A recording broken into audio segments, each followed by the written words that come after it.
Hello, I am Dr. Carolyn Peters. I'm a member of the National Organized Blind Black Leaders Division of the National Federation of the Blind. Hello, my name is Sabrina Rice. I am a committee member of the HBCU Committee of the National Organized Blind Black Leaders. And you're listening to White Canes Connect.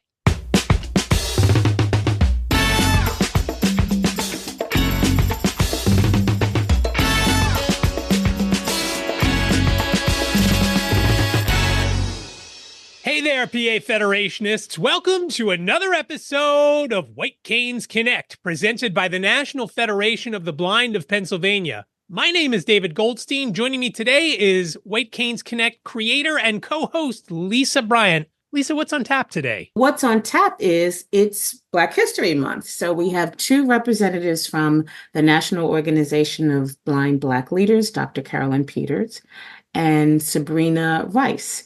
And they're going to tell us, we're both going to tell us about, give a little bit of a reminder, and maybe even for the first time, some people are hearing about the Black Leaders Division, but also they have quite a few programs coming up. They really do. It was a very interesting way how they broke everything out into different committees.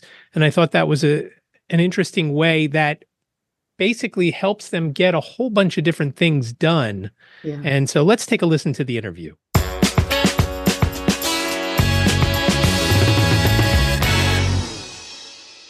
Dr. Peters and Sabrina, thank you so much for being with us today. Thank you for having us. We're excited about being here with you today. Thank you so much for the opportunity. It is our pleasure. And of course, February is Black History Month, and the National Organization of Blind Black Leaders. It just makes sense to have you on to talk about what events or opportunities there are, maybe even to help with anything going on this month. But before we get to that, Dr. Peters, maybe you as a board member can just kind of refresh and maybe even educate some people. When did this become a division? And are you fully positioned? Are all of the officers in place? Yes, we actually became a division in 2022. We initiated this program in 2017. We had a program called the Underserved Population. And at that meeting, and that was the national convention, which was held in Orlando, Florida, we had one member of a group who stated that when she comes to conventions, she never sees anyone in leadership that looks like her. And that is when we organized the Black Leaders Association with the National Federation of the Blind. And for 4 years, it took us that, amount of time to develop the division. So in 2021, we came up with a name and, developed our board of directors. And in 2022, it came to fruition. And about how many members are in the division, would you say? Right now, I would say we're close to 100, somewhere between 80 and 100 members. When we take a step back as far as forming the division, we had a few members of the Diabetes Action Network on, of which Neil Lewis talked a little bit about forming the division. So you basically have a constitution, is that correct, with how everything is set? And yes. Is that something that's drawn up, or is it kind of a boilerplate type of thing where you fill a few things in and make a few changes here and there? How does that all come to fruition from, hey, we're going to be a division, then what happens? Well, what happens with the Constitution, everything is based on the national and based on the philosophy of the National Federation of the Blind. And so most of all constitutions, be it for a chapter or a division, they're basically emulating the national constitution. There might be a few minor, changes depending on, what the mission of that division or chapter is. It generates from the national, we try to, kind of close together. So we know that we're all on the same page and we're following the same guidelines. And that reminds me of what kind of leads to what my question was going to be, Dr. Peters. Is there a mission statement? Yes, when we first started, our mission was to ensure that African Americans, young, old, were able to have a platform where they could talk and discuss things that were of concern to them, especially at the chapter level, those that were interested in leadership and may not have had the opportunity nor have a mentor to assist them in developing those skills. So that is kind of where it came from. Mm-hmm. That is what we're here to do, to offer leadership and mentorship and any support and encouragement that we can provide to anyone that's blind, but especially African Americans that are in need of that assistance. And there is some programming coming up, and we want both of you to share what is on the agenda for the month of February and for celebrating Black History Month. So what is coming down the pike? What's our first event, and what do we have to look forward to? Well, I think the first event is going to be Monday, and that's going to be the women's group, and that's on the 12th of February. Denise Brown is the liaison for that group, and Carol King-Ries is the chairperson for the women's group. So they'll have a program. And then on the 19th, well, better yet, the 15th, and Sabrina talked to you about that, the HBC is having a program. And on the 19th, Denise Avant is the liaison for the elected leaders. And there will be a program on the 19th, and Everly Hairston will be featured. And that will be at 7:00 in the evening. And you'll have to watch the listservs to find what the Zoom is. And then, of course, on the 21st, our young professionals will have a program, and Dr. LaShonda Fant, she is the liaison for that particular work group. And then for the seniors work group, I am the liaison, and my chairperson would be Stephen Lindsay. And we are having a luncheon panel for Black American history. And we're featuring Everly Hairston, Barbara Manuel, and Denise Avant.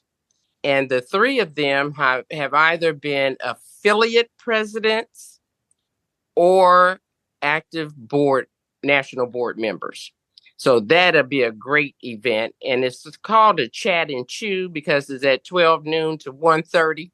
So a lot of people come during their lunch hour and enjoy the program with us. Sabrina, please tell us a little bit about you. Tell us a little bit about how you came to NFB and your role with the HBCU committee and what's coming down the pike, your event. I came to the NFB actually in December of 2012, to be exact. I found the NFB in Charlotte, North Carolina. And in the meantime, about 6 months later, I relocated to Detroit, Michigan, and became engaged and involved in the Detroit chapter. Since becoming a member of the Detroit chapter, I've served in board positions in the office of vice president and the chapter president for 5 years, and also as a board member on the state affiliate. And moreover, I'm currently serving as the second vice president for the state of Michigan affiliate. I just love the NFB for what it has done for me. I remember when I lost my sight in 2012 and the feeling of hopelessness that I had. And then upon finding this organization, I took on a completely different tone and tune in regards to blindness. And I am so thankful for finding this organization because it really has taught me that blindness does not define me. It's just one characteristic you can use to describe me. And I tell people that all the time, like, no matter how you have come into blindness or how long you have been blind. It's just like anybody else. It's something that you can learn new every day. It's something that you can do every day that will just enhance your life. And that's the philosophy by which I live. Yeah. Do you remember what actually got you to the NFB? Did somebody tell you about it? Because we've talked to other folks, and one of the main things that the resounding message is when you go to a doctor and the doctor says, well, you're blind, I can't help you anymore. They never say, oh, you could go and do this, or you can go and try that. What got you to the NFB? What was the initial lead to get you to the NFB? What got me to the NFB was a young lady from Charlotte. She was a social worker. Her name was Mary Lee, and she talked about this organization that was just so great and so rewarding to be a part of.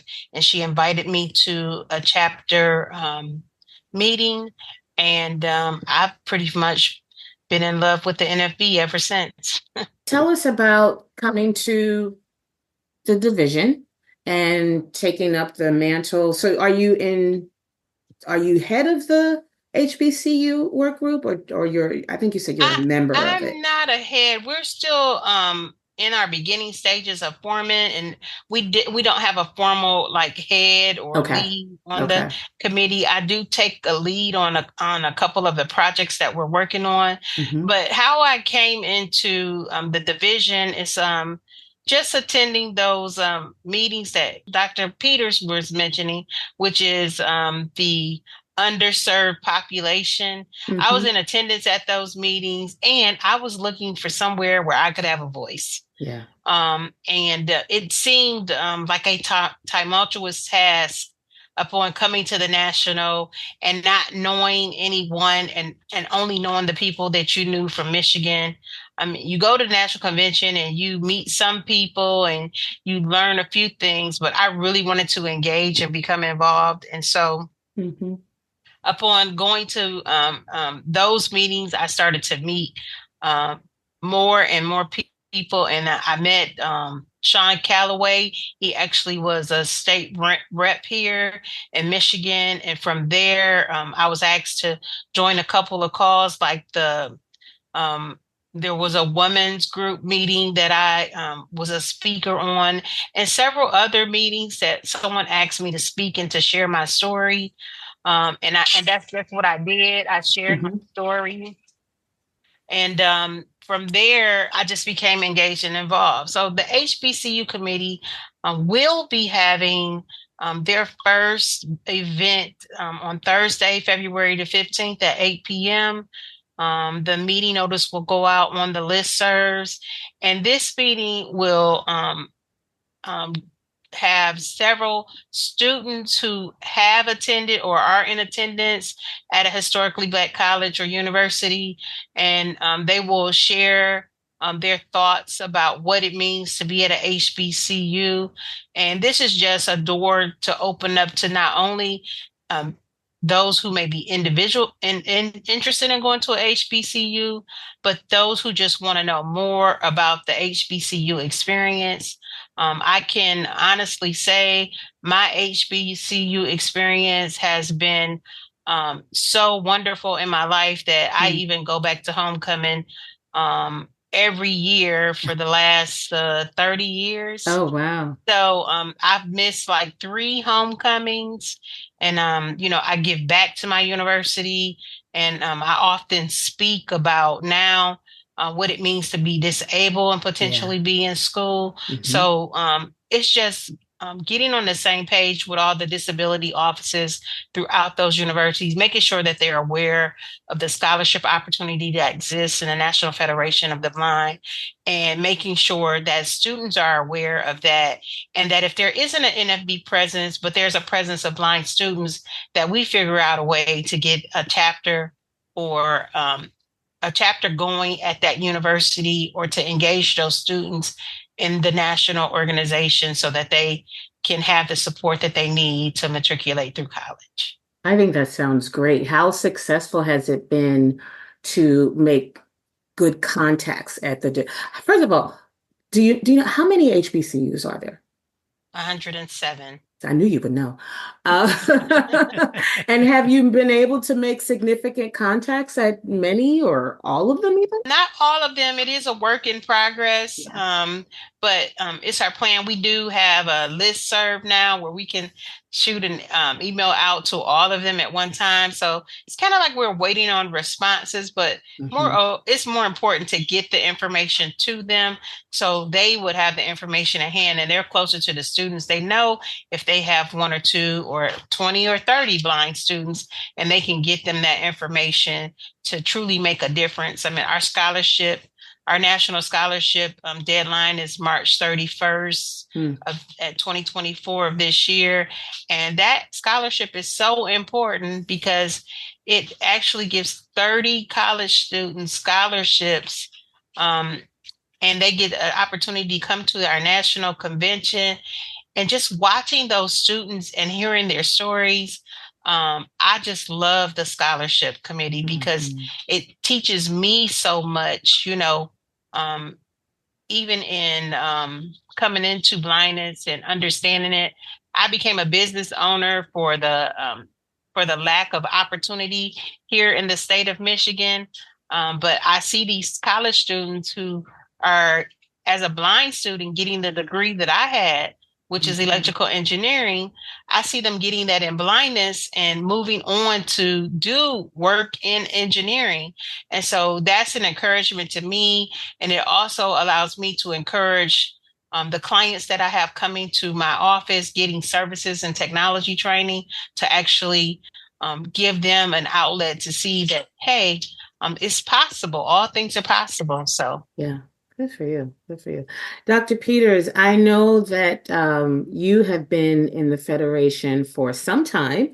Tell us a little bit about you, how you came to the Federation, and then I'd like to talk about the structure of these various work groups. But first, tell us a little bit about you. Like Sabrina, I came in October of 2012.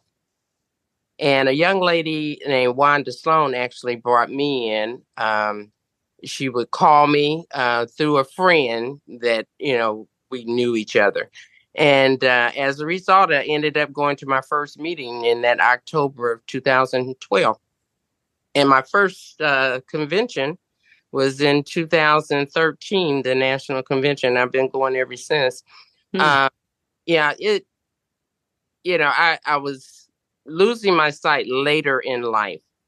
Unexpected, like most people, and trying to deal with that and all the challenges that came with it.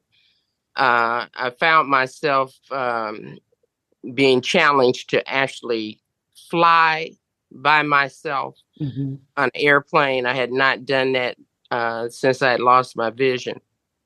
And doing so, going to Orlando, that was my first convention, and met a few people from the Cleveland area, Suzanne Turner and Wilbert and other people, and did things that I would not have done on my own.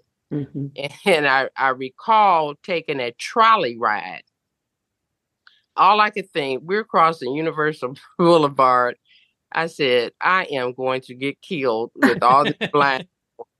We're walking across the street, swinging canes, and I'm thinking, oh my God, I can't believe I'm doing this. And then on the trolley, I was paralyzed. I couldn't move.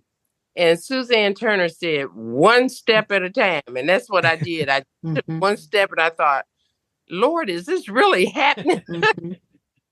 So it was a life-changing experience just to be at the national convention. So I encourage people to go all the time because you never know. And you see 3,000 people, that are in similar situations like you. I mean, all our diagnoses may be somewhat different. Our stories may be somewhat different, but we're all the same. We swinging canes, dogs are walking around us, and it's just amazing. It was just kind of like in fairyland or something. You couldn't believe all these things were happening, and all these people taking a chance on living their life in a different way. Yeah. And that was the whole thing, is to learn to live and manage our lives in a different arena and get back to, things as normal as they could possibly be for each of us. So talking about these different work groups, how did the board decide, hey, we need, an HBCU? Like, I think that's a great idea, by the way. But how did you come to, and I know a lot of this is still in development. Mm-hmm. What did you start out with? Well, these have to be like kind of a core, like I would assume outreach might be a core committee. But how did you come up with what committees you wanted to start working or fleshing out? Okay. During that course of 4 years, after we, decided we wanted to put something together, we listen to our constituents. What is it that you really want? How can we be of service to you? And how can we do it in an organized manner? And that something that was going to be lasting. We didn't want, to have some fly by night kind of programs and nothing works. Our goal was to make sure that in our care, we would give and provide as much as we possibly can in regard to the tools that they could access, how to become a better leader or develop leadership skills, whichever. And then what we did was each board member would take on the responsibility of a group. And that's what we did. Like I said, Sean Calloway is, liaison for the committees, the Health and Wellness Committee, which Joann Campbell is chairing that. And Sabrina, of course, is chairing the HBC. And then with Denise Avant, who is our second vice president, she is the liaison for the elected leaders group. And then Denise Brown, as I stated earlier, she is the liaison for the women's group. And Carol King-Ries is her chairperson. And then, of course, the secretary is Suzanne Turner, and she is the liaison for the mentoring group, which we are really proud of that group. And then, of course, we have 4 other board members. And Candace Chapman, she's over the young adults. Dr. LaShonda Font, she is over the young professionals. And then we have Lee Martin, who's the liaison for the men's group. And with the men's group, I think he has a chair now, Brandon Murphy. And then, of course, with the seniors, I'm over this the liaison for the seniors group, and Stephen Lindsay is the chair for that for us. So, we're trying to open it up to various opportunities, and those groups can encompass a lot of things in regard to that particular group and whatever people would need within that, particular group. So that's why we call it work groups. So if someone needs to just know about the division even before finding out where they might fit within the division, what committee works on that part? What committee works on like an outreach or a recruiting sort of model? Well, what happens is, and we're just now getting a listserv, but we have been using diversity, equity, and inclusion. If anyone is interested in any work group, then they would, send an email to diversity.nfb.org. And what would happen, Sean would make sure whatever their interest is, it would go to that particular board member so that we can, follow up with that individual and see what, how we could assist them with that particular group. And if they don't know what particular group they're interested in, then either Sean could, kind of talk with them and give them some direction, or he will, delegate it to one of us. I understand a lot of this is fairly new, but how far out would you like to start planning? So we know February is going to be a key month. Are there any programs or events or meetings going on at national? Like, what other times of the year might we expect to see more events from the division? Especially in February. But most of the groups, say for instance, the women's group, they meet every other month. Oh, The second Monday of every other month. And the senior work group meets the fourth Tuesday of every other month. And I believe, and Sabrina can correct me, I think they meet every third Thursday of the month.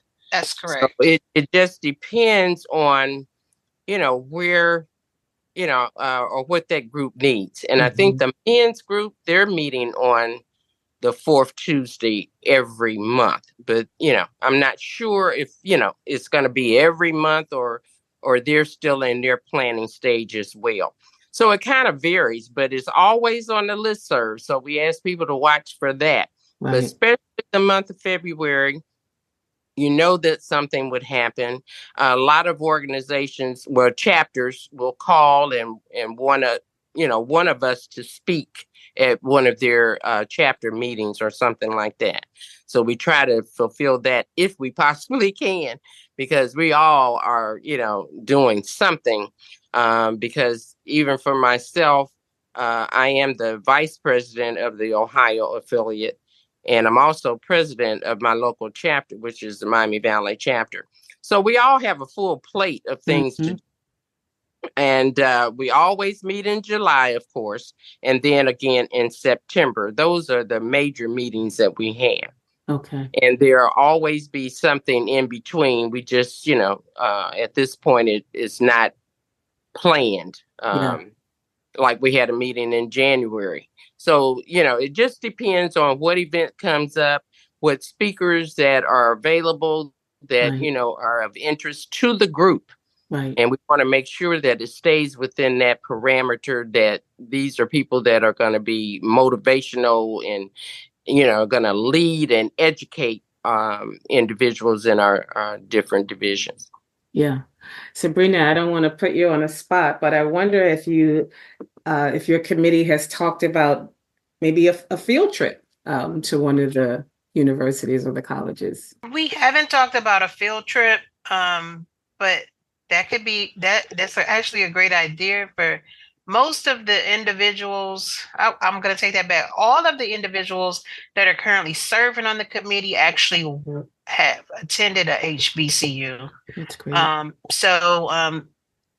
Somewhat familiar, but it would be great to see the different universities. Like I have a desire to see Cheney University since it's the oldest HBCU. That's our neck of the woods. Yeah. Yeah. So it would be great to just go there and see that university in comparison to North Carolina A&T State, and then just some others that I've never visited.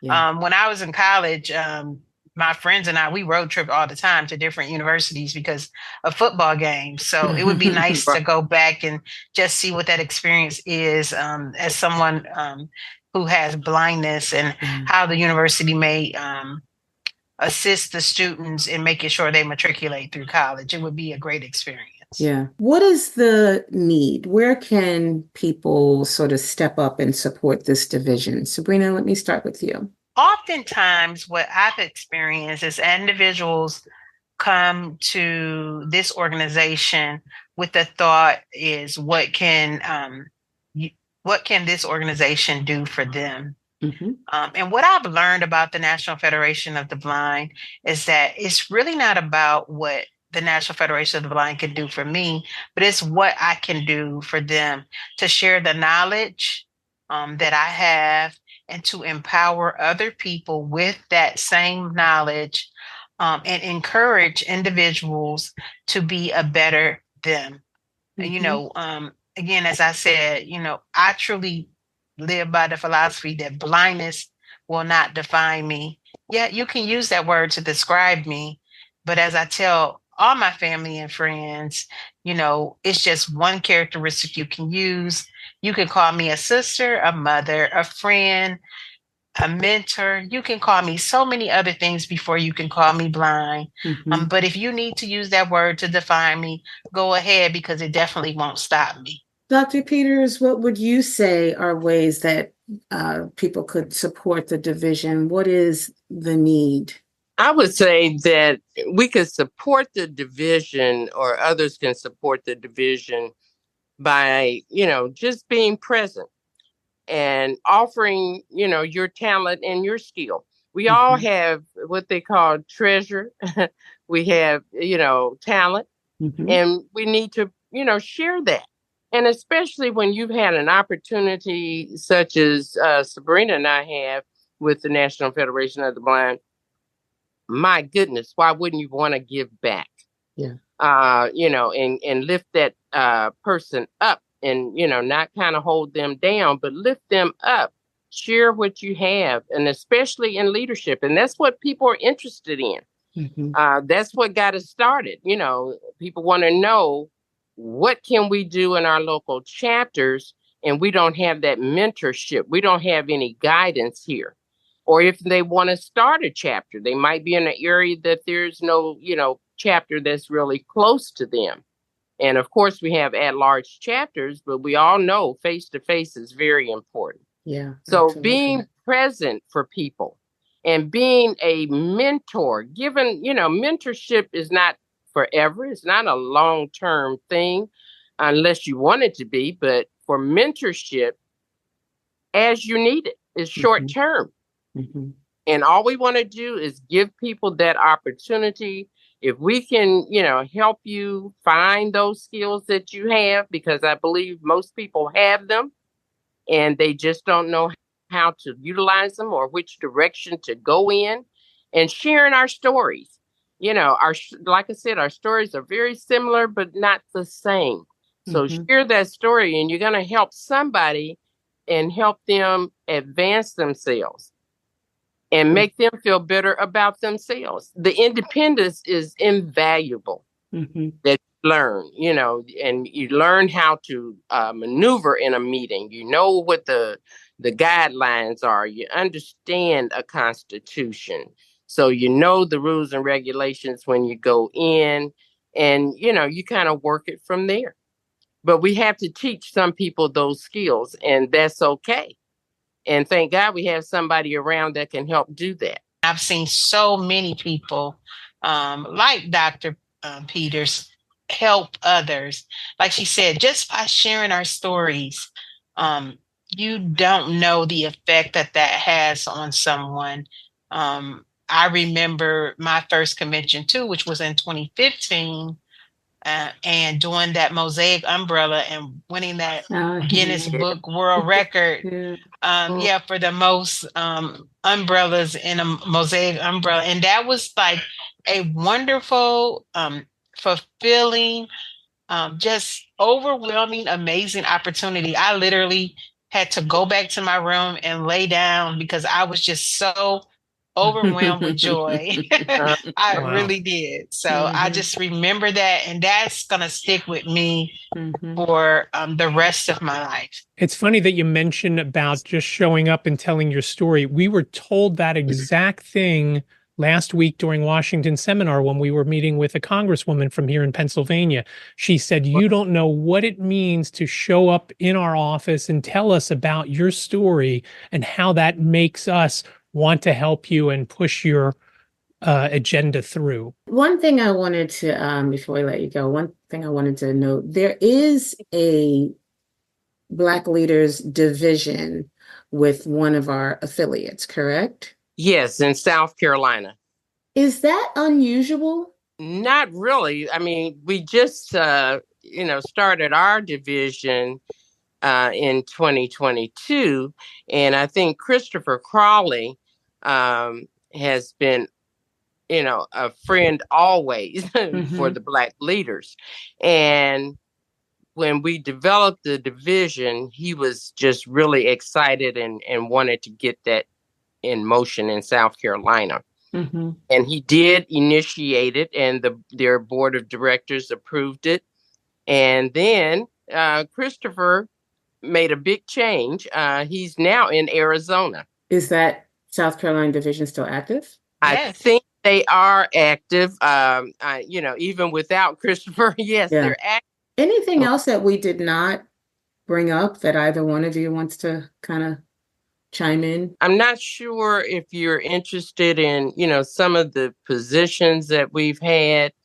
And I know Sabrina mentioned that she was an engineer, which is wonderful. Yeah. Be on the program with Sabrina tonight. I tell you, as a blind person, I have worked a lot with our state organizations. And with the state of Ohio, we have what we call the rehabilitation services, and it is really the opportunities for Ohioans with disabilities. And in 2018, Governor Kasich appointed me to that committee. Oh, wow. And I was the first blind African American or first blind person, period, that had held that position. It was an elected position, through his appointment. The committee had to elect me because it was initiated at that time. We never had that particular committee council at that time. And then Governor DeWine actually reappointed me after a year. So I served on that committee for 4 years. And to have a blind person support and, chair a state committee or state commission was really important for the affiliate as well for the state organization itself. And then, of course, I've worked with Governor Kasich on occasion, and he also appointed me to the Ohio Civil Rights Commission. And the Ohio Civil Rights Commission, we only have 5 members that are appointed throughout the state of Ohio. And I served on that committee, on that commission for several years. So that as a blind person, and, usually people retire when they develop a disability. And usually employers don't always hire when there's a disability.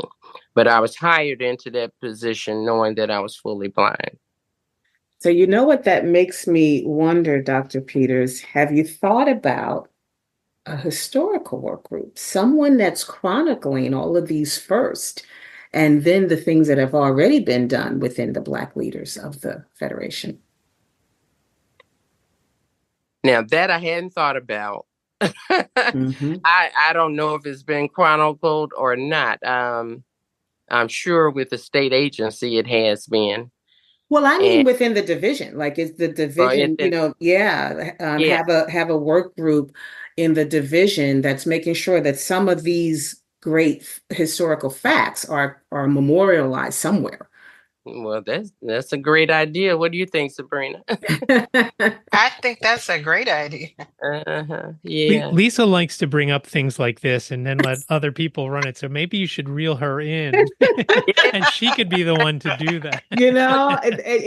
It's fair game. It's fair game. If you want to suggest it, don't. What do they say? Don't talk about it. Be about it. So.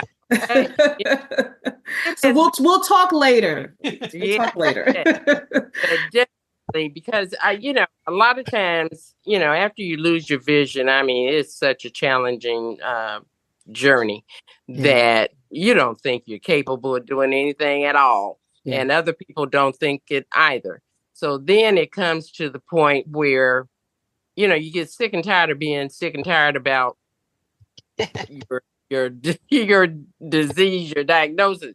So what happened to me was, of course, my faith is always, I grew up in church, so I'm one of those Jesus girls.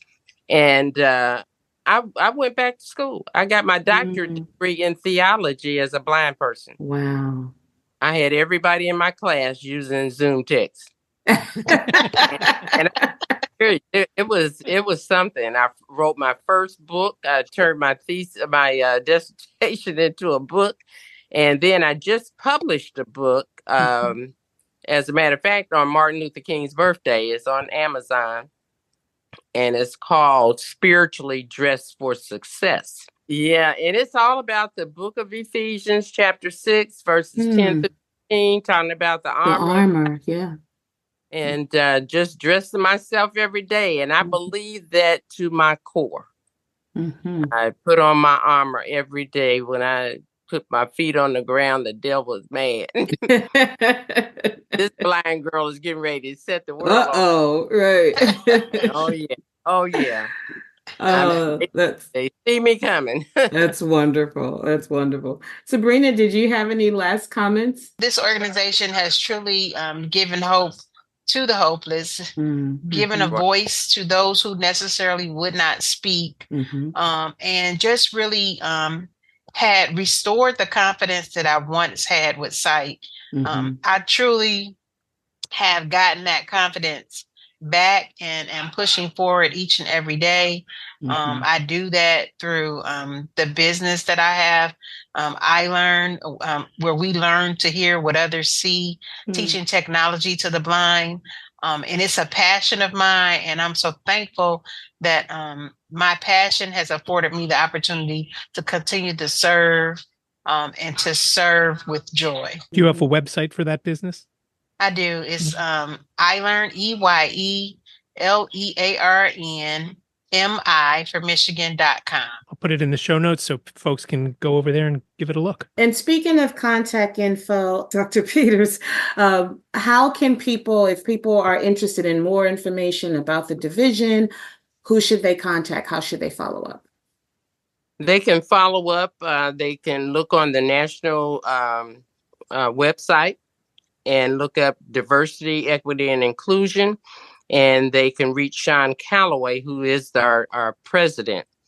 They can reach, the division through him. Well, this is great to have you on, and this will be something, of course, we will recognize every February.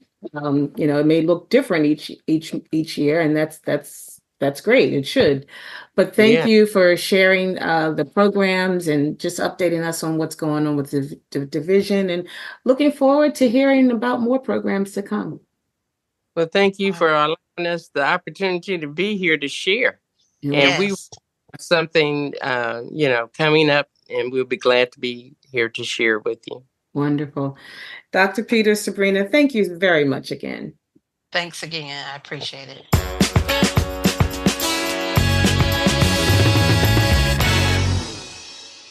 Thanks again to Sabrina Rice and Dr. Carolyn Peters for stopping by and filling us in on all the upcoming events for this Black History Month, starting in just a few short days at the time of this recording. Lisa, there's a lot going on. There is a lot going on, and it's really encouraging to see just how the division has grown, how quickly it's grown, and they're really getting busy. They've got a lot on the docket for the month of February. And like Dr. Peters said, that's not the only time that you will hear from them. There will be sporadic notices throughout the year, so people should make sure they're on all of those listservs so you don't miss anything. You got to get on the listserv if you want to be part and learn what's going on.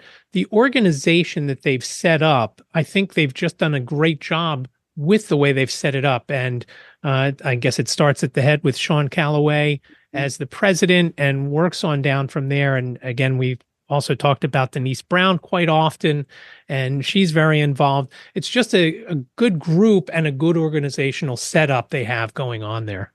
Yes. So again, keep your eye out for not only this month, but things coming through the convention in July. And Dr. Peters mentioned some other times of the month where you might see some things. So just make sure you stay plugged in. But otherwise, David, what else is going on? One thing that we can talk about, and Dr. Peters mentioned that she has a book available on Amazon, and the NFB of Pennsylvania is now part of the Amazon Associates program. So we're going to have a link to Dr. Peters' book in the show notes. That link is an affiliate link. So what that means is if you click on that link and go and buy her book, the affiliate is going to make a small commission on that. It's not going to cost you anything more to do that, to click through our links.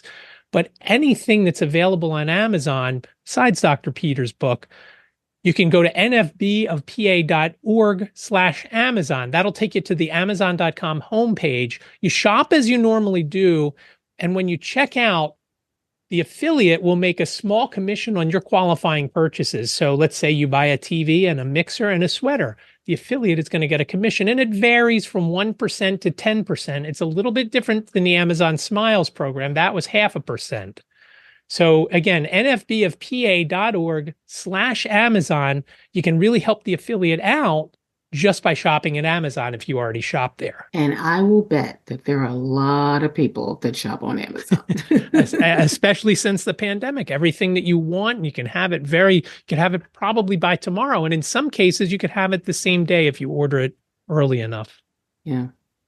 So as always, we are here to receive your ideas, your criticisms, your suggestions, just any kind of feedback. We love hearing from you. So there are a couple of ways to reach us. Our email address is whitecanesconnect@gmail.com. You can also reach us via phone, where you've got up to 3 minutes to leave a message. Please leave your name and your town. If you do leave a message, we'll play it on an upcoming episode. Phone number is 267-338-4495. And again, please leave your name and town. If you do leave a voicemail, we'd love to hear from you. Questions, comments, show ideas, whatever you have. Stuff you buy on Amazon that you love and you think we should link to in an upcoming episode show notes. That would be great. Let us hear from you. Again, 267-338-4495. Lisa, this was a great episode for Black History Month. I think so too. And thanks everybody for listening. Thanks for listening. Take care.